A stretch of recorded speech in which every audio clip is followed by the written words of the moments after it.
Hello guys, and welcome back to another Fan Factory Friday, and today we have a treat for you.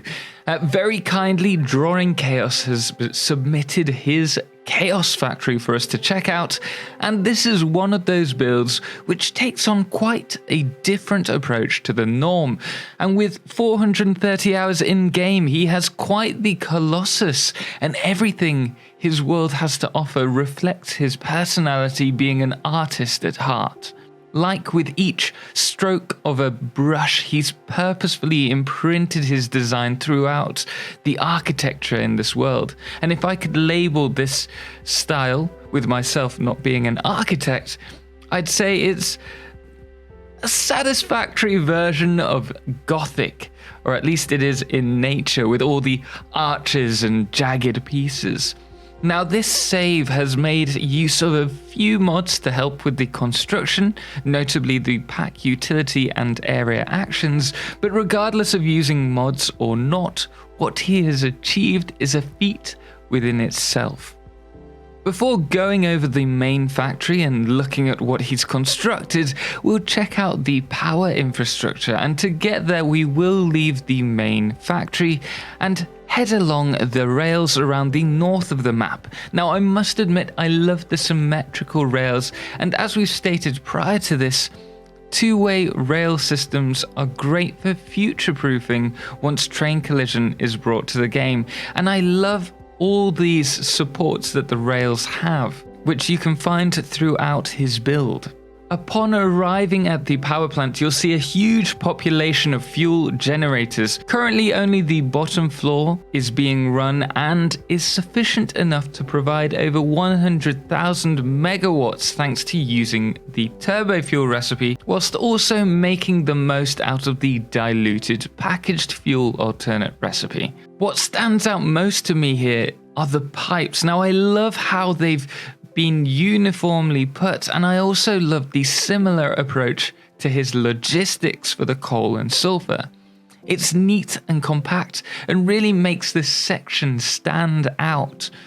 All the coal and sulfur is brought in by train and runs below the station, which is an excellent way to keep everything clean and tidy. We can really appreciate this below floor bus design complemented by glass foundations. If we follow the tracks away from this area, we are led to one of several roundabouts that run along the canyon back to the dune area, and these are actually a great idea. Using them can potentially give you a great system once again when collision and signals are implemented in game, which I am really hoping for the next update, but let's not get too hopeful. On the coast, we receive all the coal and sulfur we need for the turbo fuel plants, and I love that he brings everything to the factory via train. Doing this allows for much easier factory scaling, as you just need to add another station and connect the tracks together rather than running a whole new conveyor system. The next area that I wanted to check out is his water train station. Now, this is probably one of the best train station builds I've ever seen. I really love the single main line, bringing the trains into the area and then splitting at the end.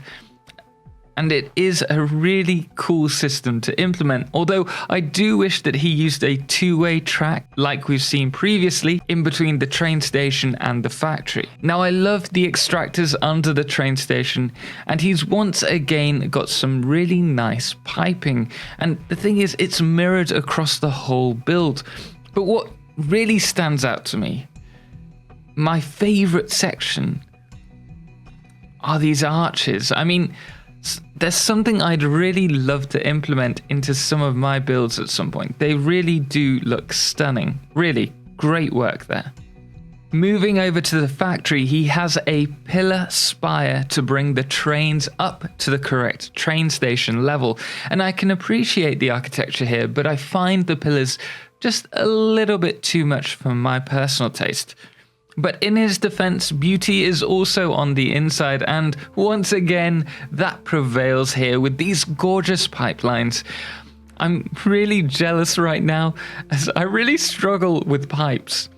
And this really does give me this kind of little giddy feeling in a good way. But all the water here cascades down the build to his main pipe bus, and it looks great. And I must admit, I like the pipe decoration on the outside. All this water is then brought over to his nuclear power plant section, which currently isn't running. And if you're wondering what his plan for nuclear waste is, well, he's cleverly snuck a conveyor below the pipe bus, heading to a single industrial container. The logistics again are level 100 here, but he's going to have to up that storage. The nuclear power plants run up along a tiered pyramid, and they really do look great, even if it is killing my frame rate. Now, as this is incomplete, I can't really talk about the build, but it looks like he'll manufacture the majority of the nuclear fuel rods requirements outside the pyramid and just finish off the rods within this space. And he has got plenty of space for it, and I really would love to see how this turns out once it's up and running. Returning to his main factory, the Colossus is a dedication to decoration and architecture. In every room there is something that captures the eyes and provides great food for thought. Both the ground floor and second floor have another selection of turbo fuel generators, and next to this he has his aluminium or aluminum factory. And what I love here is that he raises the walkways 3 foundations high, making the build look clean and open with the logistics running underneath. And as expected, the logistics are well organized, and this is reflected throughout the factory with some awesome pipe setups and underfloor busing. And he's done a great job at tying his train stations within the factory itself.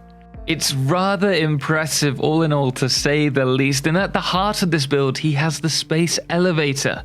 And though the upper floors aren't yet filled with a factory, I love the feel I get. It reminds me of being inside a cathedral, looking down the spacious arches above me and looking towards the grand space elevator.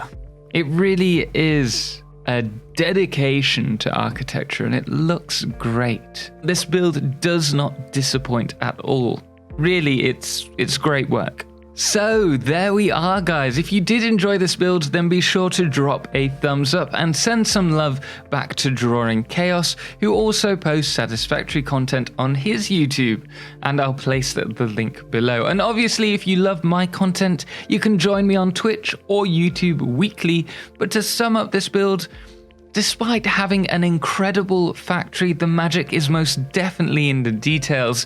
And though there are some amazing parts when it comes to his logistics and manufacturing, some of the best work is not made to be functional, but as art that reflects who we are. And this dedication is present throughout this amazing build.